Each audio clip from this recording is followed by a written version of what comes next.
Ishir, I wanted to clear up some things because recently, and it bothers me, recently a few people have called me a fake and, pardon me, sorry, got sick again. And I don't even know, whatever it is, hypochondriac, whatever that is, meaning that I don't have what I have, which is bullshit. I call bullshit. So I wanted to bring out some things here today that's important. I'm going to start, why don't we start with my head and work its way down? How's that? Okay. I have 3 and 4 in my gastric region. Very rare migraines. One is aura, the second is thunderclap, and the third is in the back. It has such a long name, I don't know what it is, but it goes all the way down. They all activate at the same time. They do every day, at varying times of day. They could be set off and triggered by different things: smell, light, sound, change of weather. Doesn't matter. They just happen every day. I get nerve block from my neurologist every 2 months. And before the 2 months, about a week and a half before, I go through excruciating pain because everything wears off. I have Zomig. Zomig, I take, it's a Zomig is a spray.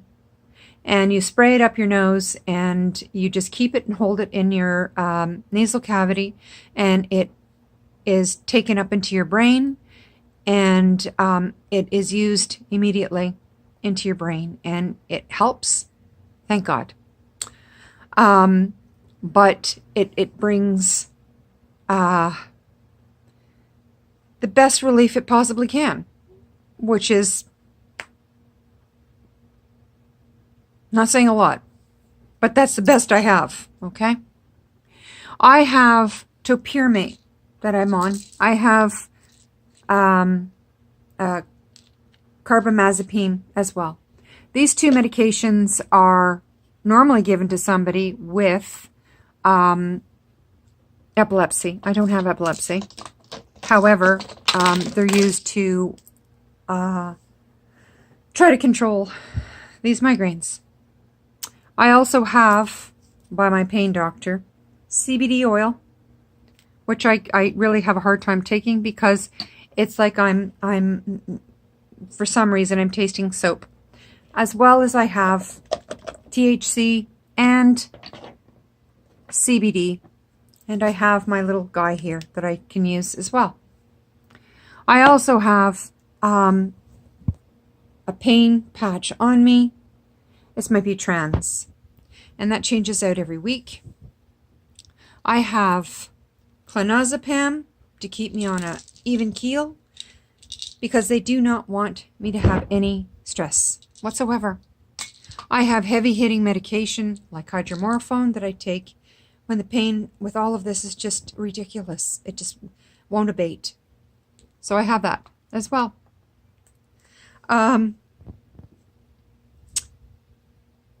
That's for my head. I have an ice cap in the freezer that I put on. It freezes my head. Sometimes it's so bad. Most of the time it acts like a mini stroke on that side, my left side, where I can't speak, where my words become fumbled and everything else. It's really not nice. I can't lift my left side of my body, and like right now I'm holding my arm up, and my eye droops, my eye leaks, my mouth leaks, my nose, everything. The change of weather is really horrible with my head and the pressure. Next, we're going to go down to my gastric stuff. For my gastric stuff, I have GERDs. And because of GERDs, I'm on Nexium. Nexium, not the brand. Oh yeah, sorry. The not generic, the brand. Nexium. Up here, mate. Sorry. Hold on. Sorry.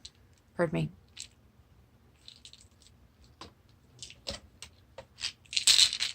Here we go. Nexium, 40 milligrams of Nexium.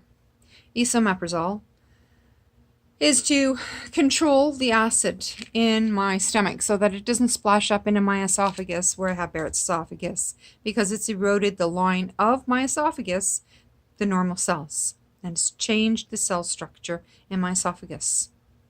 I have, no, let's do my breathing. I have COPD. And COPD, I have a list given to me by my pulmonary doctor. It is my COPD plan. Gray is where I want to be. Green is, you know, all is well.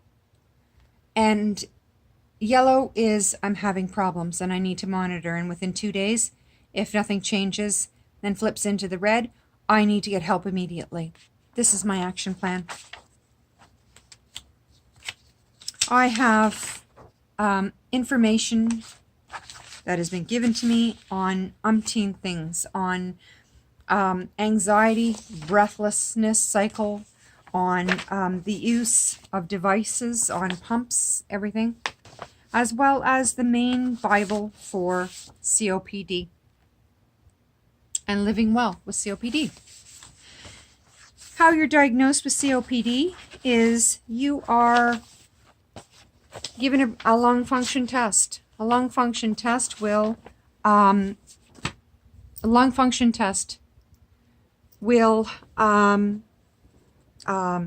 put clips on your nose. You're in this chamber and they do a lung function test to breathe you. You breathe, take a deep breath, and you push all your breath out, push until you have no breath left.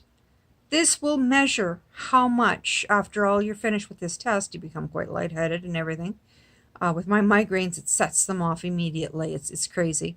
But this will definitely let them know where you are and if you have COPD. I was shocked because I do have COPD, and I was told right away I was sent to the General Hospital pulmonary rehab and have a doctor there, and we went through everything with the numbers and all of that.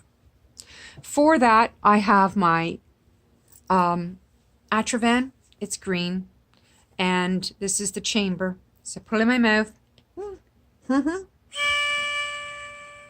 and breathe it in. Those are my rescue inhalers, the same as salbutamol, my rescue inhaler. I also have Symbicort,